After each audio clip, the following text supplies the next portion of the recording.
Halo semuanya, selamat berjumpa dan salam sejahtera untuk kita semua. Berbicara tentang keselamatan. Keselamatan itu adalah hasil kelahiran baru yang dikerjakan oleh Roh Kudus bagi setiap kita yang menerima dan percaya kepada Tuhan Yesus. Sosok Abi yang begitu terkenal sebagai murid tadin yang sangat ditakuti oleh para tokoh muslim lainnya, memberikan penjelasan full kepada para pendatang murtadin baru yang menanyakan tentang adakah keselamatan di dalam Islam. Seperti apa penjelasannya, kita saksikan selengkapnya berikut ini. Tapi Abi, ini aku mau nanya ya Abi ya. Abi ini kan dulu kan guru di pesantren ya. Kira-kira dari pemahaman atau kacamata Islam sendiri, ada keselamatan nggak sih di dalam Islam ini Abi? Nabi Muhammad baik wahyunya ataupun dari hadis tidak pernah memberikan jaminan untuk keselamatan seperti yang ditawarkan oleh Tuhan Yesus Kristus. Muhammad bilang, Mr. M bilang begini, ya Fatimah, minta apa saja daripada aku akan berikan kepada kamu emas permata. Tetapi tentang keselamatan itu urusan kamu sendiri. Begitu kata beliau kepada putrinya Fatimah. Maka ketika orang Yahudi dan orang Kristen bertanya, Mamat, Mr. M, apakah kamu masuk surga atau tidak? Dia menunggu seminggu, lalu turunlah Quran surat ke-64 ayat ke-9. Kul innama ana basyarum kok salah lagi, gara-gara saya lagi mau cas ini, mau cas HP saya, jangan sampai lobet. Turunlah ayat bahwa katakanlah, aku bukan rasul yang pertama di antara para rasul dan aku tidak tahu apa yang terjadi atasku. Saya hanya menyampaikan apa yang diwahyukan kepadaku. Jadi beliau tidak tahu nasibnya sendiri. Nah, ketika berdiri, beliau ditanya oleh sahabatnya, ya Nabi, di mana bapakku? Kata beliau, bapakmu di neraka. Jawab beliau kepada sahabatnya yang bertanya. Maka sahabat itu langsung ke pintu mau keluar. Kemudian beliau panggil, Ta'an, katanya dia panggil. Bapak saya juga di neraka. Jadi itu jawab beliau kepada sahabatnya yang bertanya. Jadi jangankan sahabatnya, jangankan putrinya, ya, jangankan putrinya, dia sendiri tidak tahu apa yang terjadi atas dirinya. Saya bukan rasul yang pertama. Kemudian di surat ke-66 ayat 8, ya ayyuhalladzina amanu tubu ilallahi taubatan nasuha asa rabbukum ayyukaffira ankum sayyiatikum. Wahai orang-orang yang beriman, bertaubatlah kepada Allah dengan taubat yang murni, mudah-mudahan. Jadi mudah-mudahan. Jadi sudah beriman, sudah bertaubat, masih ada kata mudah-mudahan. Jadi tidak ada kepastian di dalam keyakinan itu. Jadi saya tidak bersalah. Saya pindah dari mudah-mudahan ketidakpastian menuju hidup yang pasti. Yesus bilang, akulah kepastian itu. Akulah surga, akulah pintu, akulah jalan, akulah kebenaran, dan akulah hidup. Jadi barang siapa yang ikut aku, kata Yesus, ya hidup. Amin, betul. Yohanes 11 ayat 25. Betul. Iya, Yohanes 11 ayat 25, Yohanes 14 ayat 6. Ana huwas siratu wal haqqu wal hayat. Akulah jalan, kebenaran, dan hidup. La yaji'u ahadun ilal ab illa bi. Dan tidak ada orang yang datang kepada Bapa kecuali lewat aku. Sebuah keberanian, sebuah pernyataan, kepastian itu benar-benar hanya ada di dalam Yesus. Yohanes 6 ayat 47.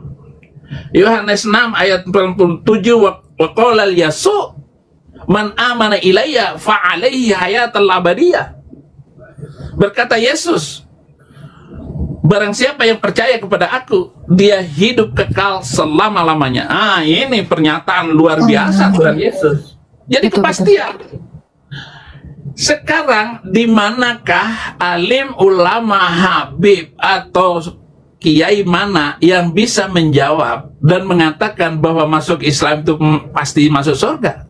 Kecuali mulut somat yang cerita begini begono, cerita halus yang dilakukan somat itu tidak bisa.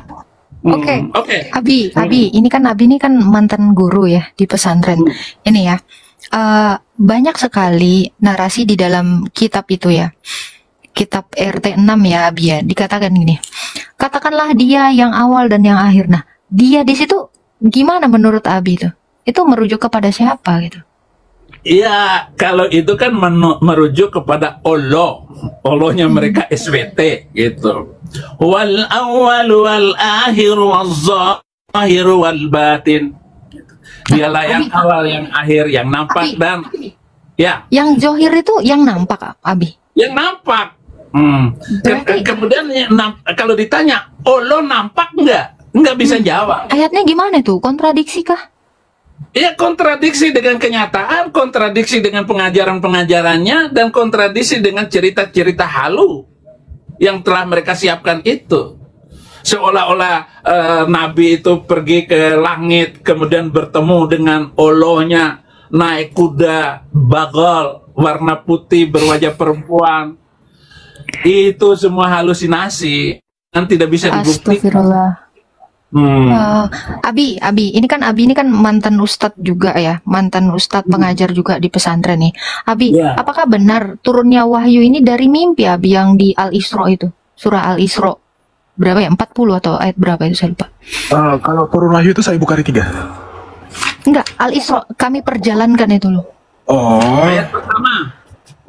Ya, Surat ayat pertama. 17 ayat yang 1, subhanalladzi asra bi 'abdihi lailan minal masjidil haram ilal masjidil aqsa alladzi barakna haulahu linuriyahu min ayatina innahu huwas samiul basir. Itu lengkap ayatnya. Apakah itu mimpi?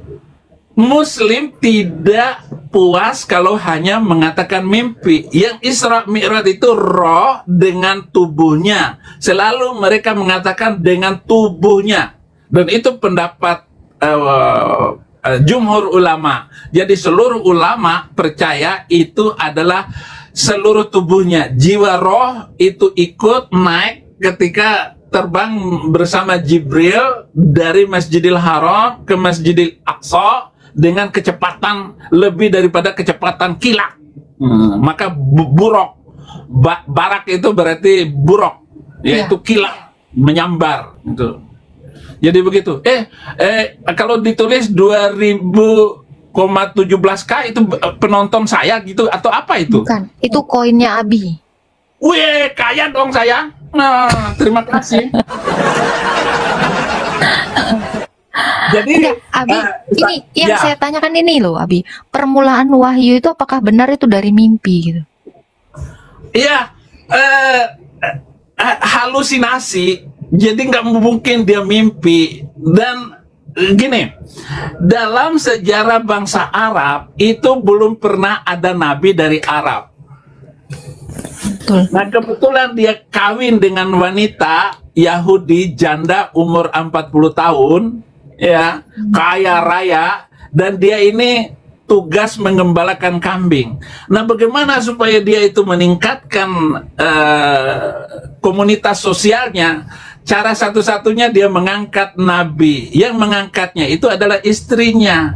Nah, semua itu nggak mungkin dia itu mendapatkan kualitas itu kecuali dengan mengawini Khadijah. Dia harus naik derajatnya untuk menjadi nabi. Lalu dimusuhin oleh pamannya sendiri, saudara-saudaranya sendiri. Dalam waktu 12 tahun dia hanya tidak lebih 100 pengikut. dan itu orang miskin semuanya. Nah, dia mendapatkan kesempatan yaitu baru di Madinah dia menggeser orang-orang tokoh-tokoh dan harus tunduk kepada dia. Dan dia memiliki pasukan dan kekayaan yang luar biasa setelah kawin dengan janda kaya itu, dan ya mengambil harta suku-suku kecil dan memotong leher mereka dengan luar biasa jahatnya itu. Apakah itu ada dalam mimpi, adalah dalam penglihatan kesadaran? Kata mereka menerima wahyu itu. Kalau yang ditanyakan surat ke-17 ayat 1, apakah itu mimpi? Ya jelas mimpi. Tetapi ada sejarah lain bahwa dia ada saudara sepupunya, Ummu Hani namanya. Ummu Hani ini janda. Jadi ketika dia bercerita tentang dia naik ke sorga, pergi dan bertemu dengan nabi-nabi terdahulu sebelumnya, lalu dia mengatakan bahwa dia itu naik ke langit. Tetapi kesaksian Ummu Hani, dia tidur di rumahnya Ummu Hani. Jadi dia mencuri janda, istrinya sudah meninggal waktu itu. Dan ini tidak ada ulama yang membantah saya di dalam pernyataan-pernyataan saya yang sudah menebar ke banyak YouTube itu. Oh, ini ada di Sirah ini, kisah ini. Tahu, saya tahu. Iya. Jadi kemungkinan dia ini dia mimpi ataupun apa, yang jelas dia tidak pernah melakukan perjalanan itu karena cerita-ceritanya itu adalah tambahan-tambahan seterusnya, karangan-karangan tambahan beliau terhadap penglihatan dia. Mimpi bukan, kenyataan apalagi, karena kesaksian Ummu Hani, yaitu kakak dari Ali bin Abi Thalib, menantunya Mr. M, yang dikawinkan dengan Fatimah, namanya Ummu Hani, julukannya itu.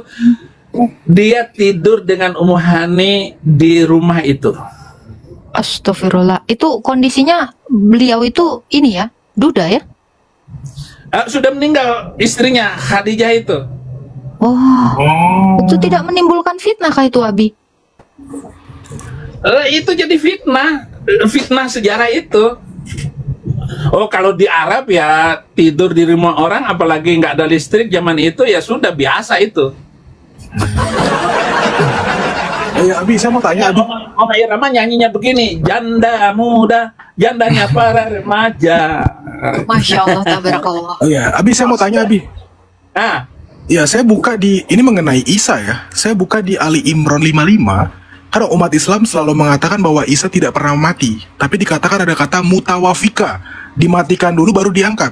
Tapi terjemahan dari semua Quran di Indo mengatakan diambil. Itu gimana, Bi? Yang benar bahasa Arabnya ya mutawafika, dimatiin, wafatkan, diwafatkan. Ya kalau diambil hidup-hidup itu di surat keempat ayat 157, 158. Warafi'u ilaika, diangkat kepada Allah, dipertemukan dengan Allah, Yesus itu.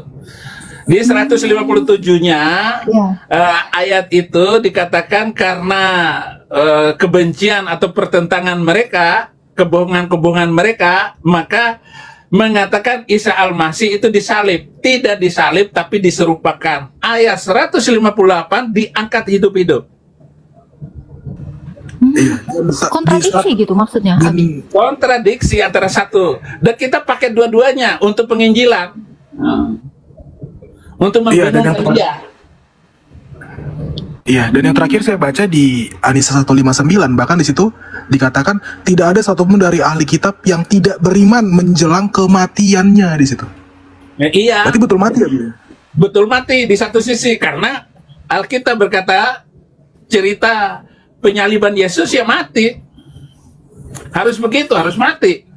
Masa dianggap ini, tetapi ada ayat yang lain, misalnya surah ke-19 ayat 33, wassalamu ala yauma wulitu wa yauma amutu wa yauma ub'atsu hayya.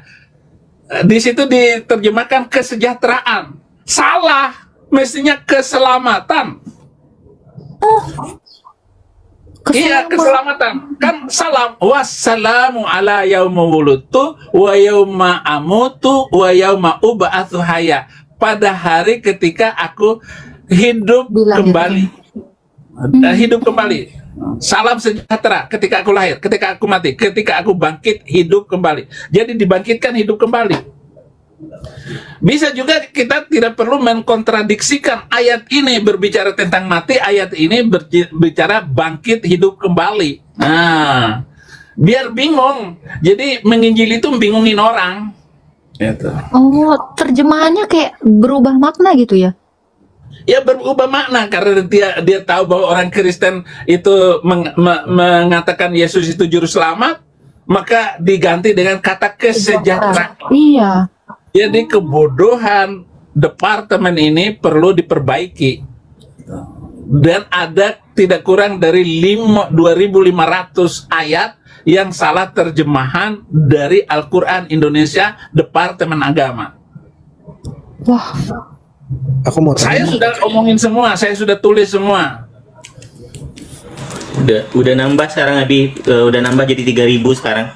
Weh, jadi Abi bisa live tapi Abi biar belajar sama Agatha yang pinter ngomong halus. Abi kan tekuk orang, saya selalu tekuk orang mau salah ngomong. Nandar aja nggak berani lagi ngomong dengan saya, masuk ke room saya, nandar. Saya bilang begitu. Berarti Abi, selama Abi mengajarkan itu kan jadi ustadz gitu, berarti yang Abi ajarkan sedemikian itu, Abi? Oh enggak, waktu saya di Muslim, saya mengajar menurut kurikulum dan menurut yang benar dari Islam. Saya kan latar belakang Muhammadiyah, ya saya mengajar ke Muhammadiyahan juga.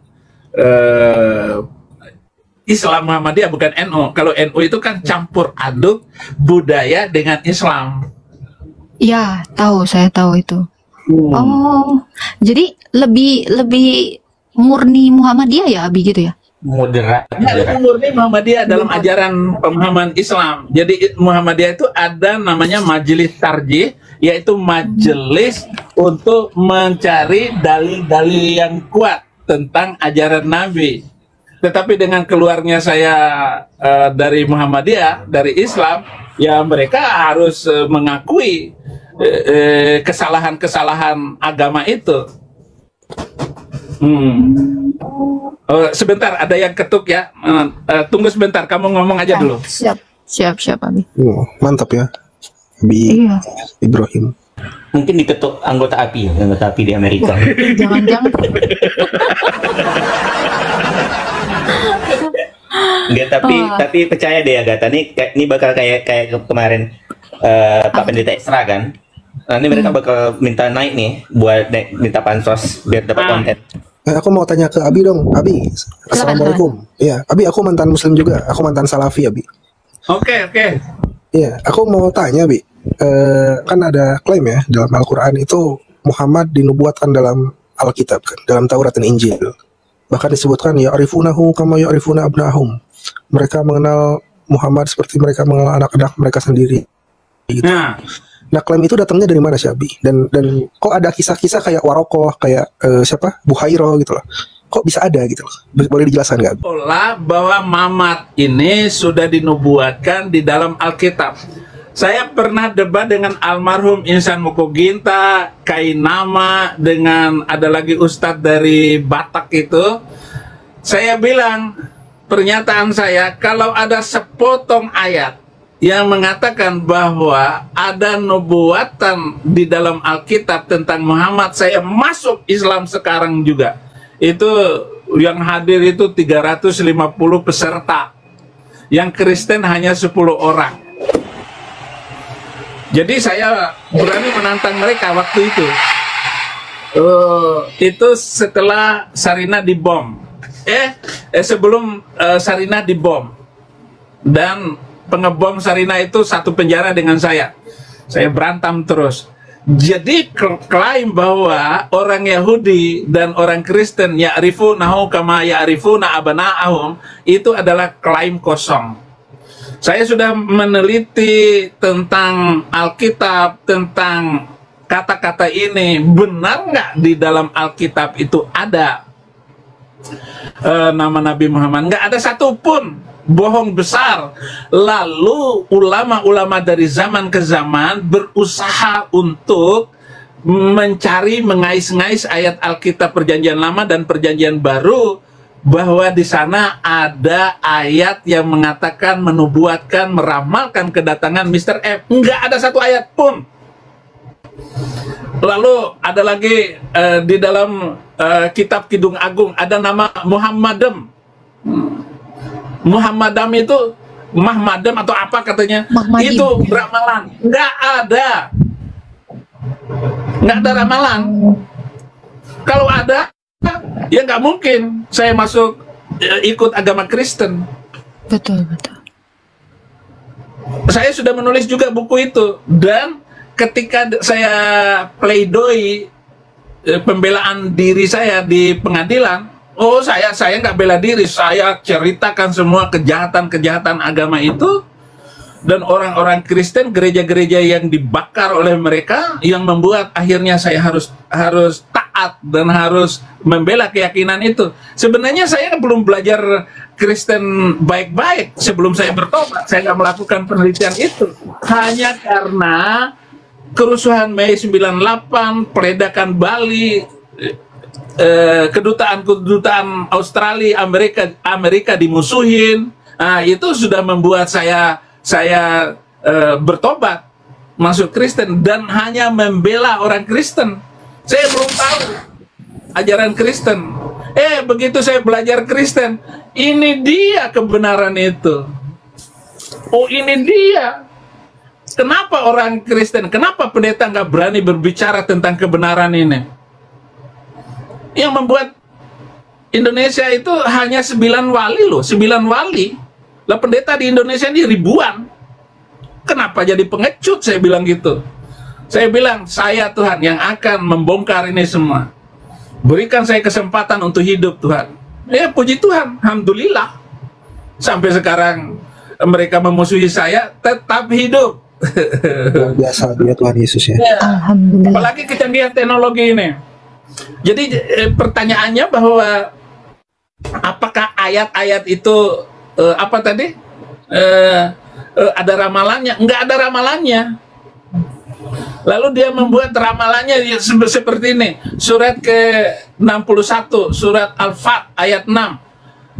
Wa idza qala Isa ibnu Maryam ya bani Israil inni rasulullahi ilaikum musaddiqan lima baina yadayya minat Taurat wa mubasysyiran bi rasuli ya'ti min ba'di ismuhu Ahmad. Itu. Dan ingatlah ketika Isa putra Maryam berkata, hai Bani Israel, aku adalah utusan Allah kepada kamu, membenarkan Taurat. Dan yang kedua, saya mengatakan bahwa akan datang seorang nabi setelah aku, namanya Ahmad. Cari di dalam perjanjian baru kalau ada nubuatan Yesus tentang namanya Ahmad. Nggak ada. Nggak ada sepotong ayat pun. Wah, Nah, berarti itu klaim sepihak mereka gitu. Masa antara Yesus Alkitab dengan Mr. M itu 6 abad, 600 tahun. Betul. Jadi klaim itu dipakai untuk menguatkan agar orang Yahudi dan orang Kristen ikut Nabi Arab ini. Sementara bangsa Arab itu bangsa inferior, bangsa rendahan di bawah Yahudi. Sementara kok tiba-tiba ada nabi dari Arab, ini lelucon akhir zaman kalau begitu. Maka saya tulis buku itu, tidak ada nabi dari Arab, semua nabi dari Bani Israel. Inilah bahayanya omongan saya karena terus terang terus. Ya, demikianlah saudara, kita telah menyaksikan bersama-sama bagaimana Abi, seorang murtadin dari NTB yang begitu terkenal karena ajakan untuk menghapus 300 lebih ayat di dalam Al-Quran. Sampai saat ini beliau ini masih dalam pencarian karena sangat dimusuhi oleh umat-umat muslim lainnya. Tetapi selama Abi memberikan selalu pencerahan iman kepada semua orang. Kita percaya kiranya Abi selalu dalam lindungan Tuhan dimanapun Abi berada saat ini. Berharap Abi terus memberitakan Injil keselamatan kepada seluruh dunia. Demikian saudara, Tuhan Yesus memberkati dan shalom untuk kita semua.